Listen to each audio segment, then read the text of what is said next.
what do you do when you've made good decisions, you've taken positive steps, you've moved in the right direction, and yet bad things still happen to you? Today we're going to look at being troubled, teased, and mistreated, and how all of those things can actually be a part of the process that we have to go through to get to our purpose. Thanks for joining me today. My name is Pastor Nate Lejeune, and I'm the pastor of Home Church. And here at Home Church, we believe in creating communities in our homes that gather and empower leaders to make effective change in their neighborhoods and in the circles of influence that they have. And so today we are going to continue to unpack our series called Process as we look at the process that happened to the people in the book of Exodus, the children of Israel, the Hebrew people, Moses himself as a leader, and how we can extrapolate, we can pull out of all those things the things that can apply to our lives as we too are on this process, this journey called life, to leave a difference, to make an impact on the world around us. Review, let's do some backstory here just a little bit. First, Moses has now murdered a man. He's hid the body. He's been called out on it, and he has fled for his entire life. He's now hanging out in some random town with some random family that has now brought him in and made him a part of the family. He is taking care of his father-in-law's business. He's on the backside of a mountain in the middle of nowhere on some random Tuesday when he runs into a bush that's on fire. And in just a few moments, in a small half chapter, in a few probably minutes of his life, everything changes.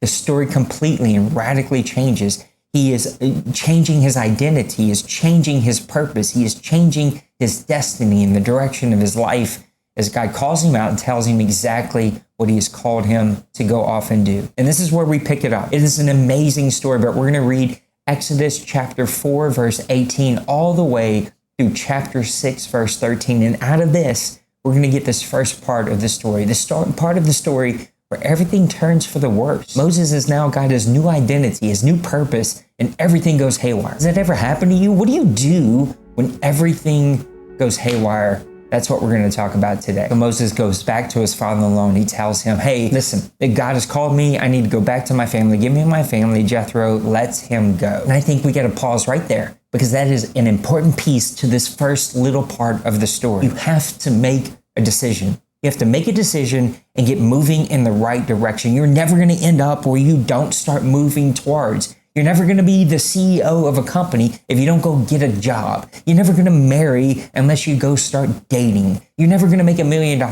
unless you start to save and you start to go out there and find out what it is that you need to do to get income. Everything on this planet started with a decision, and Moses makes a decision. Matter of fact, it is in this decision, before he makes it, has this moment with the bush, goes back to his father-in-law. He says, hey, let me go. I need to go meet with my family. And it's in that moment that God tells him, the people who were going to murder you, they're dead. They're gone. There's nobody even over there anymore that even knows what you did. They don't even know who you are. It wasn't until he started with the decision that God began to give him some of the first steps. He began to give him some of the inside information to let him know it is all going to be okay. I am with you. Start moving in that direction. I'm reminded of our story here. We gave up everything to come to New Orleans. We knew without a shadow of a doubt that God was calling us here. So we make the decision, we move here, and in that moment, the first year was amazing and tough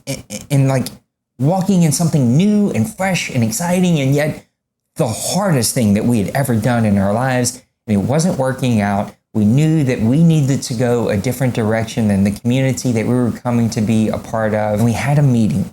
And in this meeting, we decided this isn't working. It isn't working for you. It isn't working for us. We're just going to go try something else. And as we were driving out of that parking lot, it was a McDonald's parking lot. And as we were driving out of that McDonald's parking lot, my wife and I looked at each other. We're now in a random city where we have no connection. And yet there was this tremendous peace in taking care of the first step. This was nothing new. It was scary. It was weird. But yet there was this tremendous peace. And anytime you take a first step, the first step to a new purpose, a new life, a new lifestyle, a new community, a new job, it's going to have some amount of excitement and scariness, but tremendous peace whenever you are in the will of God. So here Moses is. He's stepping out. He grabs his family and he leaves. And there's these like 4 sentences that happen right in kind of the middle of chapter 4. Out of nowhere, God now is seeking Moses. But he's not seeking Moses to tell him about his purpose. He's not seeking Moses to tell him what he's going to do. Instead, the Bible says he's seeking Moses to kill him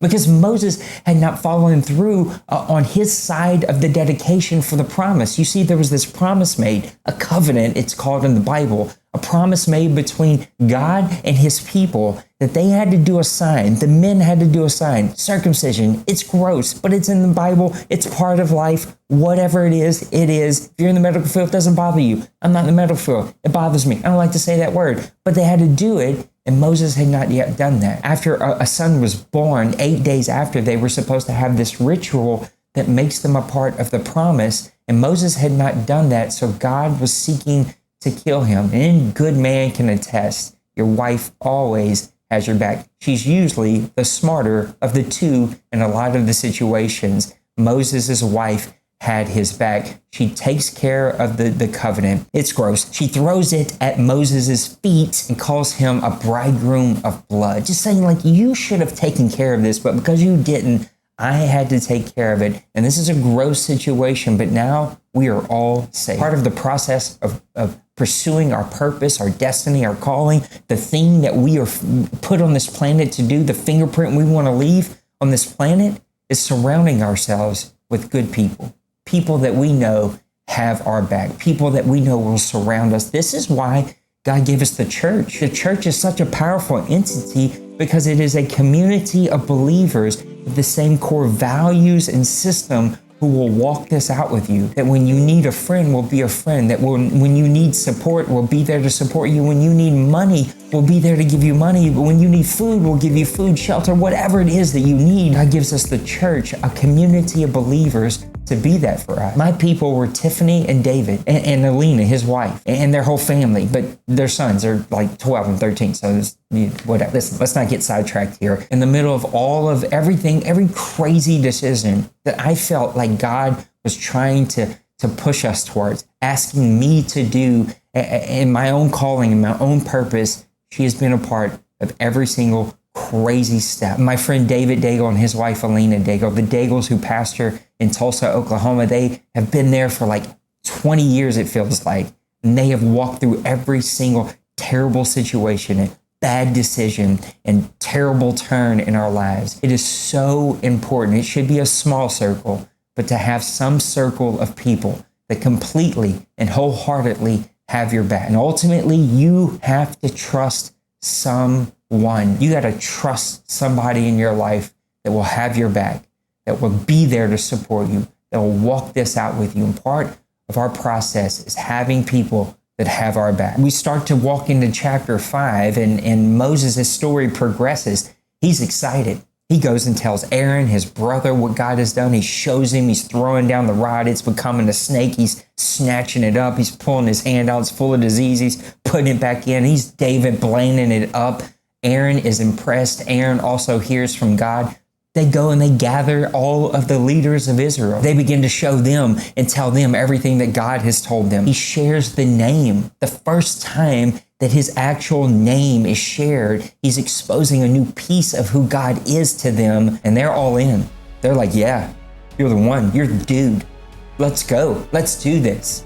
You ever get that excitement of doing something new, of like, this is my leader, this is my people, this is my person, let's do this. Like, I'm gonna run through a wall for you. And so Moses goes trotting into Pharaoh's office. He knocks on the door, he walks in, Aaron's there, and they tell Pharaoh, you gotta let the people go. God has called us to go and sacrifice 3 days off. And Pharaoh says, who's God? I don't know him.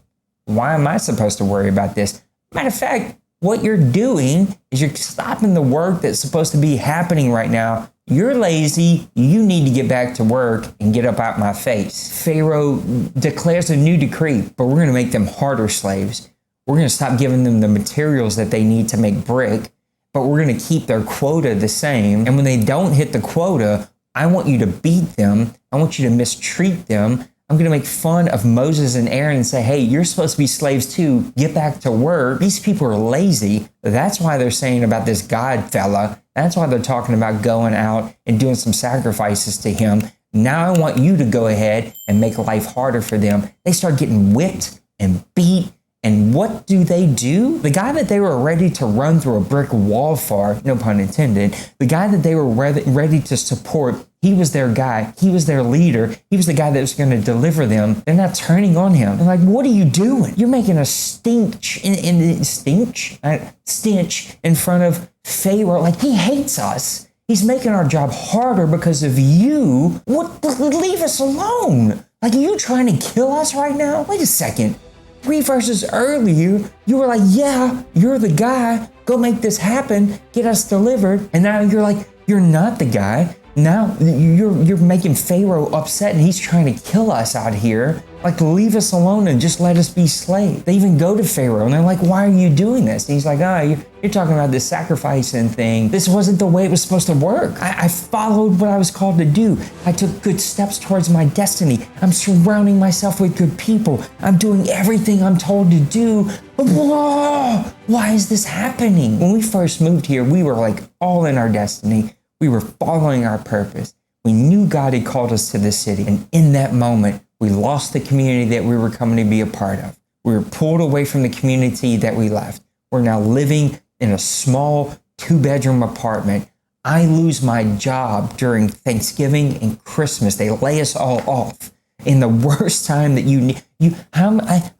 I need to take care of my kids for Christmas. We couldn't even afford a Christmas tree till literally like the day before Christmas, when Christmas trees are like $3. Everything went terrible. I'm searching for jobs. I'm searching for opportunities. Nothing can be found. Why is this happening to me? Our kids fall sick, just randomly fall sick. One of the boys had to have an emergency appendectomy. Tiffany gets cancer. I'm searching for jobs. And I'm just like, all of this while we're walking in our purpose, that's usually part of the process. Everything goes bad for Moses. Moses, this leader, this deliverer who's stepping into his purpose with Aaron, now is the guy coming to God saying, why are you doing this to me? Why are you doing this to the people? And God reaffirms his call. Moses goes back. He's pushed away again. The people turn away again. Moses goes back to God again. He says, they won't listen. Pharaoh won't listen. I'm doing everything you're telling me to do. I don't know what you want from me. This is bad. I want to die. And that is all part of the process. To get in Moses what needed to be in Moses, out of Moses what needed to be out of Moses, and to set his people up to make sure that Pharaoh and Egypt knew that God was who he said he was. Pharaoh was not God. God was God. And he was setting the stage to step in and to prove that he was the God Almighty, to deliver his people once and for all. And Moses was the leader, and this was a part of the process. It often takes a turn to get worse, to look worse, to feel worse. You're going to wonder, what am I doing? Don't go back to the place that you never were supposed to be in the first place. Keep pushing forward. This is a part of the process. You plan, you prepare, and you move forward on progress, but then you get ready for the toughest part, and that is to push through. Part of your process is pushing through the tough situations, the tough circumstances, allowing yourself to grow from it, lean into it, embrace it. What are you talking about, crazy man? Leaning in to the trouble, leaning in to the issues, the hard parts, the tough things? Yeah, lean into it. Embrace it, because it is in that you are growing. The greatest growth happens in the worst tension, in your professional life, in your personal life, and in your spiritual life. These aspects of us and how we experience life, the greatest growth, the greatest transformation, the greatest connection comes when we push through the toughest moment. You want to grow great relationships? Go have a really tough situation to work through with that person. Go have a disagreement. Go have an argument. Go push through. Now, don't go make it up, but push through the natural things that happen in relationship and watch how that brings the greatest growth. You prepare, you plan, and you progress. But most of all, you have to push through, and it is worth it every single time. Life is not linear. Process is not linear. It is not point A to point B. There's all kinds of twists and turns, ups and downs. Life comes at you at all kinds of moments, and it is in these ups and downs, these ebbs and these flows, the greatest transformation and growth begins to happen. It is where God begins to show more of himself to us. He begins to expose more of who he is, and we learn the most about him, about us, and about our relationships in those moments. You have what it takes. Get moving. Surround yourself with really good people and embrace the turn. Turn's going to happen. Happens to all of us. That is life. Embrace the turn. Allow it to grow you so that it makes you a better person, more prepared to walk into your purpose, because it is all a part of the process. I love you. Thanks for hanging out with me. If you've missed any part of the series, check out this video above. You want to be a